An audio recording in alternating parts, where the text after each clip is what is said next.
I add this to my laundry, and my towels come out soft as a cloud. It's the same trick used in the best spa resorts. Rough towels can easily take away the joy of a relaxing bath, but you don't need to spend money replacing them. Just a few simple home methods will bring back their softness. Remember to wash towels at about 105 degrees Fahrenheit, and for heavier dirt, you can go up to 140.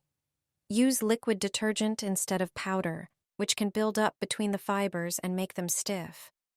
An even better solution is a cup of vinegar mixed with a few drops of oil.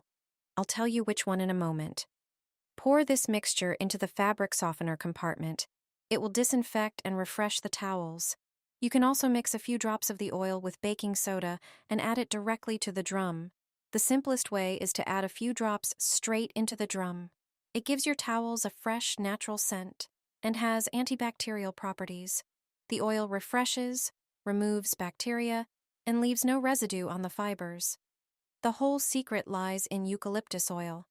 It costs next to nothing, but the effect of soft, spa-like towels is absolutely priceless.